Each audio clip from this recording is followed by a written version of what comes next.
Jarê em berdewam dikin, mafnas û siyasetmedar. Sedat Yurttaş ji Diyarbekirê mêvanê min e, silav bû tekekê Sedat, kek Sedat wekî kesayetiye ku va doza bi berferehî heta niha şopandî te çaverê dikir ku sizayên wisa giran di vê dozê de li hemberê zindanî kiriyan, bi taybet jî Selahattin Demirtaş û Figen Yüksekdağ bêdayî.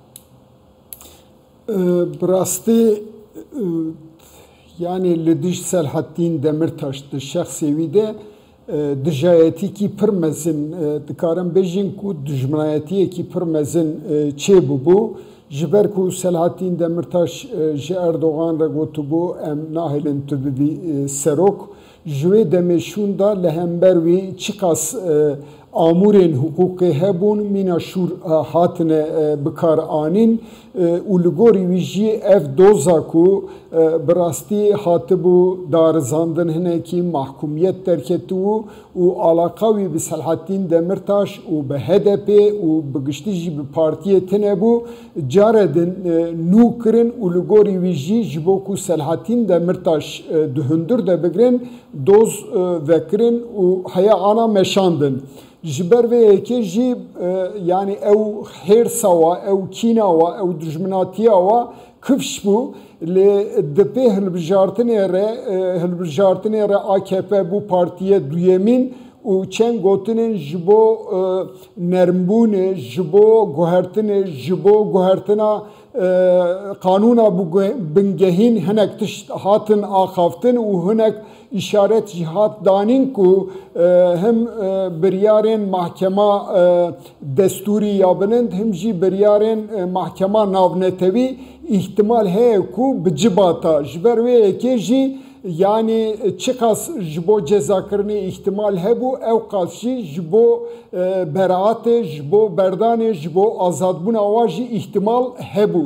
Lê heyf mixabûn welê xuya dike ku desthilatdariya ku Erdoğan û bi ittifaka Devlet Bahçeli re yani ittifaka AK Parti û MHP ku ev çend sale didomin û herçik dere jî kur û tûj dibe ew siyaset pêş de derket ew biryar pêş de derket û cezadayîna gelek giran hate îlan kirin. Yani em dikarin vê pêvajoyê wa herî bi Kurd bi vî awayî binirxînin. Belê, dest xweş kek Sedat.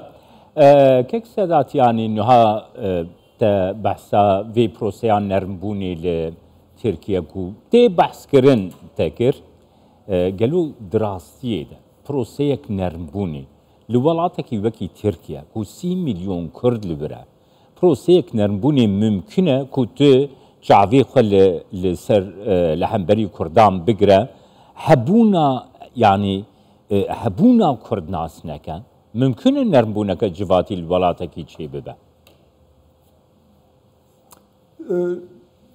Ji ber ku ne mümkün e ji xwe gotinê ku tên gotin helwestên ku carcara derdikevin rastê tev vala derdikevin, tev pûş derdikevin ji ber wê yekê jî bi rastî pirsgirêkên Tirkiye, pirsgirêkên Kurd, pirsgirêkên esasî kanûna bingehîn têkiliya civakî ya Kurda çer dikin çareser nabe yani Türkiye bi dehan sala bi 100 sal zêdetir wenda kiriye îro ev cezadayîn jî bi rastî ev cezadayîna siyasî jî têkiliya navberê gelê Kurd û navberên Tirkiye navbera dewletê ji her demî zêdetir ji hev dûr dixe dijberî hev dike yani bê şik bê Kurda bê tevlêbûna gelê Kurd bê demokrasî û azadiya gelê Kurd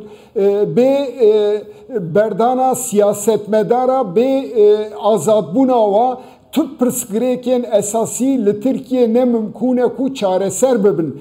Ji ber vê yekê jî yani ev rewş çika dirêj bajo jî çika em bêjin neheqî giran jî bibe dawiye ancak ev nehaqiyana ji ortaya rabin gelê Kurd kare ve xwe ifade bike, xwe temsil bike, nûnerê xwe serbest bijbêre û ew jî di rêveberiya heremî û giştî de cî bigirin mîna gelekî wekhev bi zimanê xwe bi îdarekirinê de cîgirtinê re ancak dikarin mesele çareser bibe.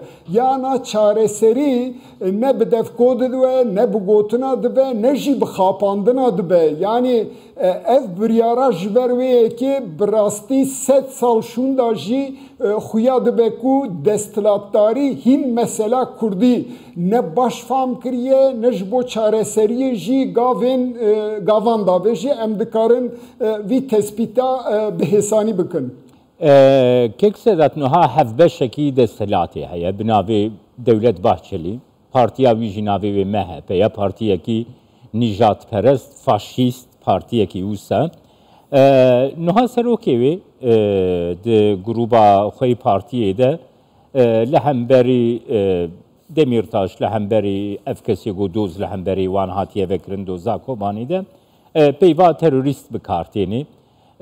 Heman demê de dibêje Kurd hene ji xwan birayê hevdûna her mafê wa heye. Lê di rastiyê de wê yekê qebûl nakin kek Sedat. Yani ger Kurd hebê. Ger Kurd hebê. Ma ne lazim e mafê Kurdan jî hebê zimane, nûnerên xwe ne, xwe rêxistinkirin, kültura wî ye, çanda wî ye, nasnameya wî ye. Ne wisa kekê Sedat? Yani wekî parêzerekî serkeftî jî ez dixwazim vê pirsêşte bikim. Gelek mafdarî bi rastî ev çend salên 10 salên dawîne ku Erdoğan û Bahçeli, AK Parti û MHP di nava koalisyonekî de ye. Yani Erdoğan ji alîkî de ji bo rêveberiya heremî, ji bo şaredarên bajarên Kurd qeyyûm tayin kirin, li ji aliyê din ve jî em dikarin bêjin ku dewletê jî ya jî şert û mercê ku bi qanûna bingehî hate damezrandin, Devlet Bahçeli jî mîna qeyyûmekî desthilatdariyê hate tayin kirin. Yani ew qeyyûmatî ne tenê ji bo rêveberiyê ji bo desthilatdariyê jî berdewam e ji aliyekî de. Ji ber vê yekê jî dixwazin ku bêjin ku gelê Kurd tamam Kurd hene biral malê xwe Kurdî biaxivin lê bira ne mafê wayê zimanî hebe, ne mafê wayê çandî hebe, ne mafê wayê civakî hebe, ne mafê wayê qanûnî hebe, ne mafê wayê qanûna bingehîn de ciyê wa hebe, ne perwerdehiyê hebe. Yani Kurda mîna wa em bêjin aparatekî hew devkî dixwazin bi cibînin lê ev ne mimkûn e. Çend cara jî ev hatiye îspat kirin lê hîna jî neguherîne welê xuya ye. Spasiyatet kim kekê Sedat Yurttaş, mafnaz siyasetmedar ji Diyarbekirê gelmem.